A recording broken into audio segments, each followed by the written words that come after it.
আমরা যাব আজকে শুশুনিয়ার পাহাড়, তাই বেরিয়ে পড়েছি সকাল সকাল। তো প্রকৃতির বুক চিরে সুসজ্জিত একটা রাস্তার মধ্য দিয়ে যেন এর এক প্রকৃতির ছোঁয়া। তো সেই খাল বিল পার করে আমরা চলেছি আমাদের মূল গন্তব্য শুশুনিয়ার পথে। जिस रास्ते पे चल रहे उस पर है छल पड़े, कुछ देर के लिए मेरे माथे पे बल पड़े, हम सोचने लगे कि यार। বেশ কিছুটা রাস্তা অতিক্রম করে আমরা চলে এলাম শুশুনিয়া পাহাড়ে। আর আমরা এখানে খেয়ে নিলাম 1 কাপ চা। আর এখানে দেখব আমরা সুসজ্জিত এক প্রাকৃতিক পরিবেশ, এক অনুকূল ছোঁয়া, এক টুকরো স্বর্গ যেন নেমে পড়েছে মাটির নিচে।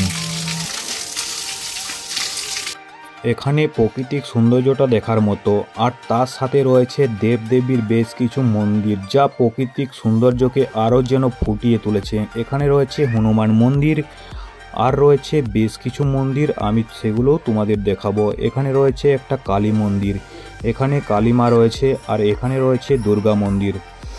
এখানে দুর্গা মন্দির রয়েছে, তারপরে রয়েছে ভোলে বাবার একটা মূর্তি। বেশ কিছু সুসজ্জিতভাবে রয়েছে এখানের পরিবেশ। তো এটা হচ্ছে মেন যে রাস্তা শুশুনিয়ার পাহাড়ে ওঠার। এই রাস্তা দিয়ে তুমি কিন্তু শুশুনিয়ার পাহাড়ের উপরে উঠতে পারো। এটা তো সামনের দিক। এখানে পাথরের একটা সরু রাস্তা যেন পাহাড়ের বুক চিরে উঠে গেছে উপরে। এই রাস্তা দিয়ে তুমি পাহাড়ের উপরে উঠে যেতে পারো। এই রাস্তায় উঠলে তুমি সমস্ত প্রাকৃতিক ছোঁয়া একটা অনুভব ফিল করতে পারবে। আর এখানে মনোমুগ্ধকর যে পরিবেশ দেখে সত্যি একটা মনের শান্তি তোমার চলে আসবে। আর এখানে পাথর দিয়ে তৈরি হচ্ছে বিভিন্ন দেবদেবীর মূর্তি, বাসনপত্র। দেখতে পাচ্ছ এই কাকা তৈরি করছে যেমন পাথরের প্রদীপ, বিভিন্ন কিছু। তোমরা এখানে পাথরের বিভিন্ন ধরনের জিনিস, মূর্তি কিনতে পারো।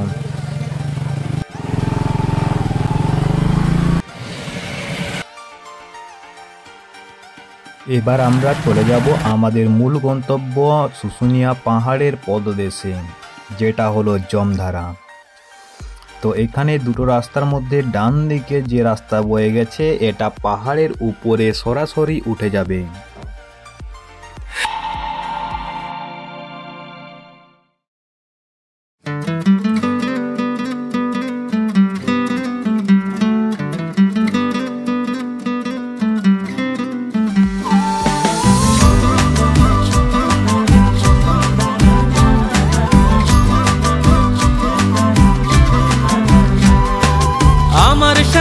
ঘুরতে যাবে ওই পাহাড়ের দেশে, সবাই মিলে হারিয়ে যাব মেঘের ভেলায় ভেসে।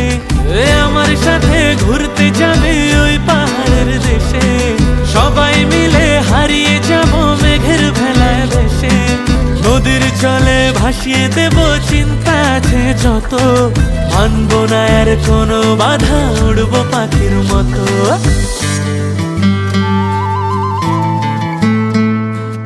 এখানে রয়েছে প্রাকৃতিক এক অপরূপ ছোঁয়া, আর সাথে রয়েছে জমধারা, আর একটা শিবলিঙ্গ, সাথে রয়েছে চন্দ্রবর্মণের লিপি, সেটাও দেখাবো। সব কিছু মিলেমিশে যেন এক টুকরো স্বর্গ নেমে এসেছে মাটিতে।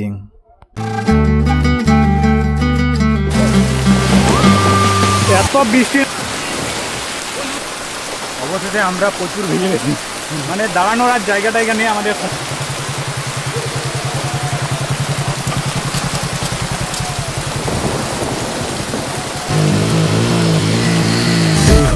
লগন মধুরে লগন আকাশে বাতাস। এর আগের দিন আমরা লিপিটা দেখাতে পারিনি, তাই আবারও চলে এসেছি লিপিটা দেখানোর জন্য। তাই পাহাড়ের বুক চিরে আবার বাইক নিয়ে উঠে গেলাম উপরে। প্রকৃতির এই মিলামেশা রোদ, হালকা রোদের মাঝে মিষ্টি হাওয়া, এটা সত্যি মনোমুগ্ধকর। এখানে চলো আমরা লিপিটার কাছে যাই।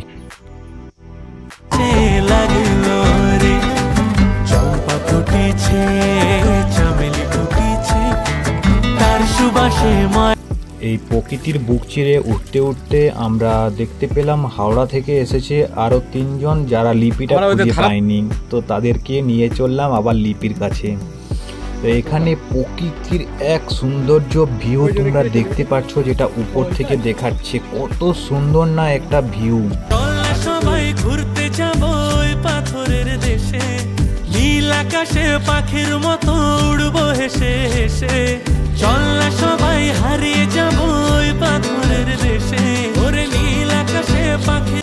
এখানে রয়েছে চন্দ্রবর্মনের লিপি আর সাথে রয়েছে হাওড়া থেকে আগত বেশ কিছু পর্যটক যারা এখানে ঘুরতে এসেছিল কিন্তু উপরে উঠতে পারেনি, পথ ভুল করে দেখতে পায়নি শিলালিপি। শুশুনিয়া পাহাড় গন্তব্যস্থল, পাহাড় পরিদর্শনে আমরা বেরিয়েছিলাম।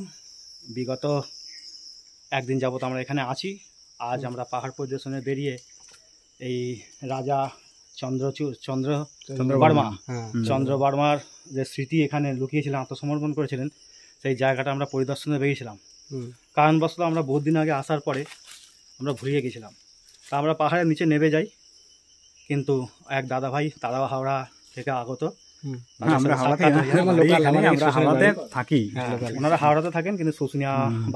এটা হলো রাজা চন্দ্রবর্মনের শিলালিপি, আর যেটা রয়েছে শুশুনিয়া পাহাড়ের পদদেশে অর্থাৎ বিপরীত সাইডে, যেটা আমরা জমধারাব নামে চিনি, ওই সাইডে। বন্ধুটা বেশ কিছু পর্যটকদের ছবি তুলে দিল। তারপর আমরা আস্তে আস্তে চলে যাব নিচের দিকে। এরপর বেশ কিছুটা জায়গা লতা পাতা বেশ সুন্দরভাবে সুসজ্জিত রয়েছে, কিন্তু বর্ষার জন্য যে পাথরগুলোতে আমরা উঠেছি সেই পাথরগুলোতে কিন্তু প্রচুর পরিমাণে শ্যাওলা আর জল জমে গেছে।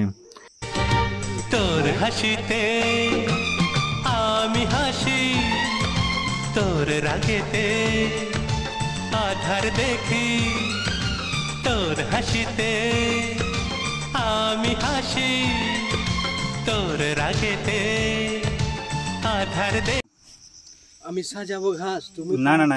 তারপর আমরা চলে এলাম গুটি গুটি পায়ে একদম পাহাড়ের নিচে। তারপর আমরা চলে যাব বাড়ি। যারা যারা এতক্ষণ পর্যন্ত ভিডিওটা দেখেছো তাদেরকে অসংখ্য ধন্যবাদ। তারা পাশে থাকো, সাথে থাকো, একটা লাইক একটা কমেন্ট করো, নতুন হয়ে থাকলে অবশ্যই ফলো করে সাথে থাকো।